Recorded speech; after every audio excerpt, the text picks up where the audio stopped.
कोई भी ऑर्डर अगर मीन वाइल के लिए है, कोई भी ऑर्डर अगर टाइम बीइंग के लिए है, कोई भी ऑर्डर अगर टेम्परेरी है, इसे इंटरिम ऑर्डर कहा जाता है according to civil procedure code 1908।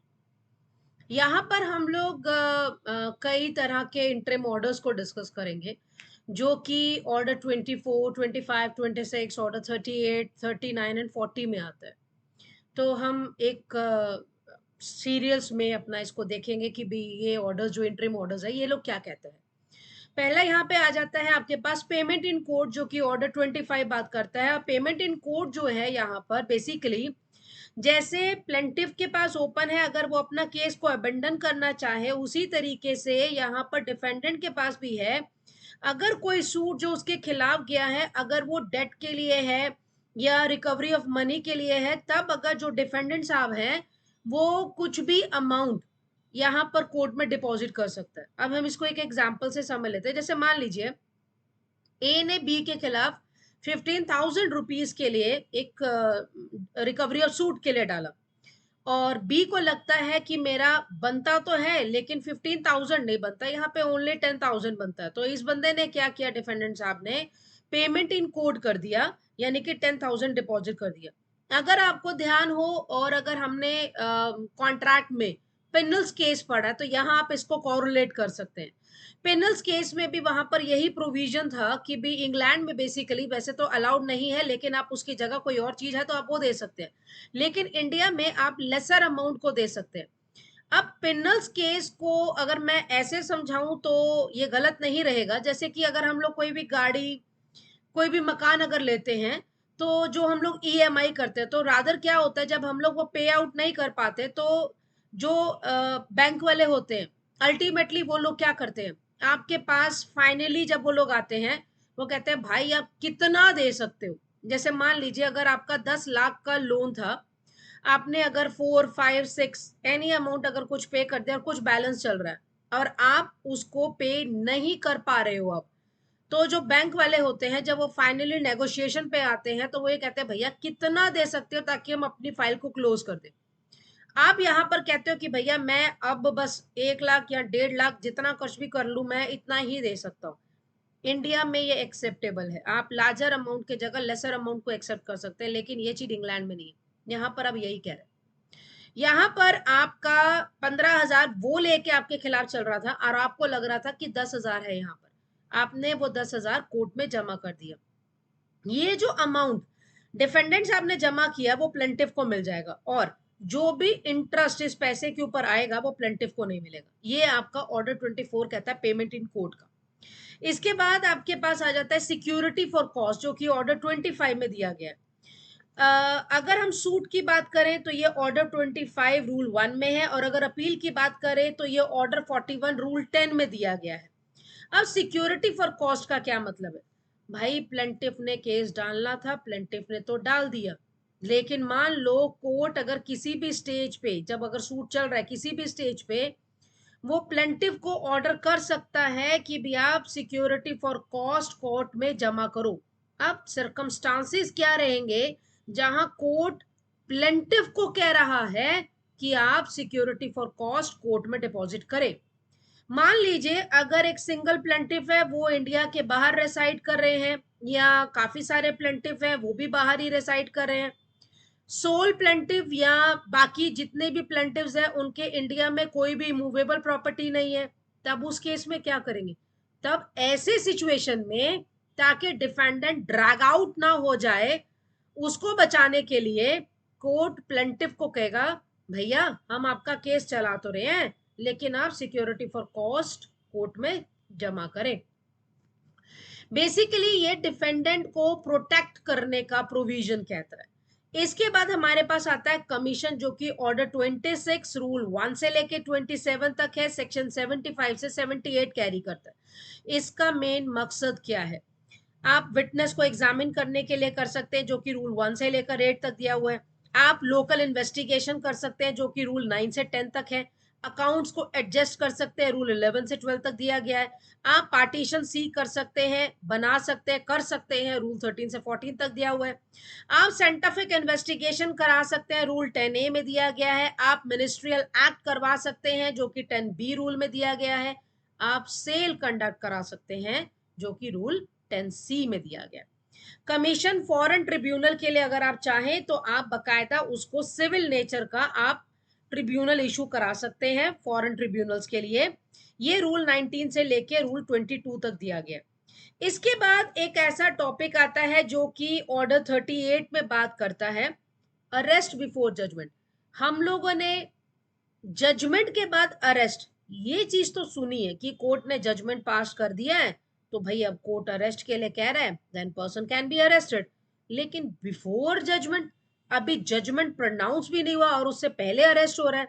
जी बकायदा ये वाला जो प्रोविजन है हमारे पास ऑर्डर 38 में रूल 1 से 4 दिया हुआ है।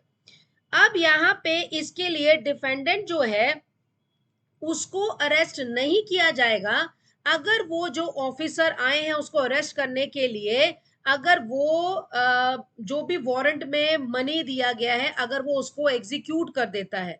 ये प्रोविजो रूल 1 का प्रोविजो कहता है कि अगर जो भी ऑफिसर आपको अरेस्ट करने आए हैं और अगर उस वारंट में जो भी अमाउंट लिखा है अगर आप वो अमाउंट उस ऑफिसर को दे देते हैं तो इस केस में अरेस्ट आपको नहीं किया जाएगा। अब ये सोचने पे हम थोड़े से मजबूर हो रहे होंगे कि भैया ऐसा क्या होगा कि भाई हम जजमेंट से पहले पर्सन को अरेस्ट कर रहे हैं। तो थोड़ा बहुत तो आप भी अपने माइंड में सस्पिशियस चला रहे होंगे, आपको यहाँ पे कंक्लूजन भी निकल रहा होगा। अगर कोई भी बंदा जहां आपको ये लगता है कि ये बंदा एब्सकॉन्ड कर रहा है, कर चुका है, कर सकता है, भाग जाएगा, तो भाई अगर ये भाग गया तो मेरा डिक्री का क्या होगा? मैं तो केस डाल के बैठ गई। लेकिन अगर वो बंदा जिसके खिलाफ मैं कोर्ट में गई हूं अगर वो बंदा अनट्रेसेबल है तो वो पकड़ा कैसे जाएगा?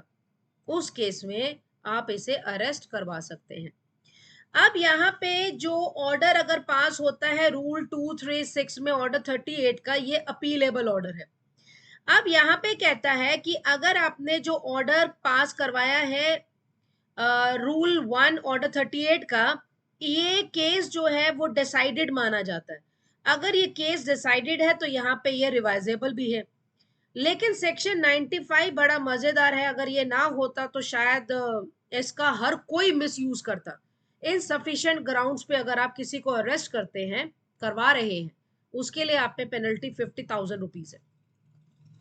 ये आपने पढ़ा रूल 1 से 4 ऑर्डर 38 का, वहीं पे आता है अटैचमेंट बिफोर जजमेंट। कंक्लूजन वहीं पे निकल रहा है कि जजमेंट से पहले ही आप उस बंदे की प्रॉपर्टी को अटैच कर रहे हो। ये ऑर्डर 38 रूल 5 से लेके 13 तक दिया गया।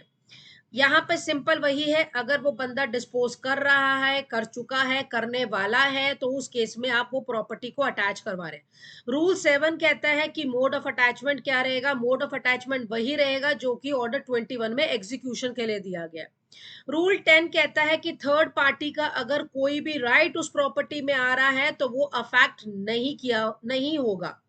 रूल 11 कहता है अगर ये प्रॉपर्टी आपने यहीं पे अटैच कर ली तो वो री अटैचमेंट एग्जीक्यूशन में नहीं होगा। इसका मतलब अगर आपका डिक्री पास हो गया और डिक्री में अगर आपका काम नहीं बन रहा और आप एग्जीक्यूशन के लिए जा रहे हो तो दैट प्रॉपर्टी वोंट बी री अटैच्ड अगेन। क्यों? क्योंकि वो प्रॉपर्टी ऑलरेडी आप अटैच कराए बैठे हैं। इसके बाद आ जाता है कि भी अगर कोई भी जब हम ये कह रहे हैं कि भी ये डिक्री पास हो गई है यहाँ पर, तो ऑर्डर 38 के अंदर रूल 5 में ये अपीलेबल है।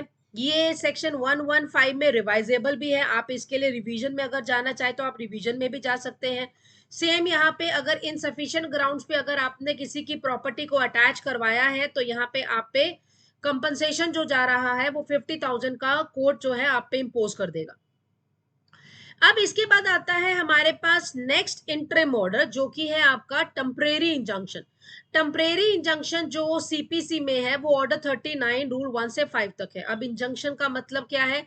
एक जुडिशियल प्रोसेस जहां पे एक पार्टी को रिक्वेस्ट किया जा रहा है कि भी आपको ये काम नहीं करना है या ये काम आपको करना है, ये इंजंक्शन होता है बेसिकली। इंजंक्शंस जो हैं वो दो प्रकार के हैं, एक है टेम्परेरी इंजंक्शन जिसका जिक्र हम लोग यहाँ पे कर रहे हैं ऑर्डर 39 के अंदर, वहीं पे एक आता है परमानेंट इंजंक्शन जो कि आपके पास सेक्शन 38 से सेक्शन 42 एसआरए में दिया गया।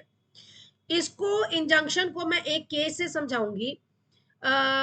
रामराज सिंह का है वर्सेस बाबूलाल का। यहाँ पर इस केस में क्या हुआ, डॉक्टर रामराज सिंह वर्सेस बाबूलाल का एक केस है।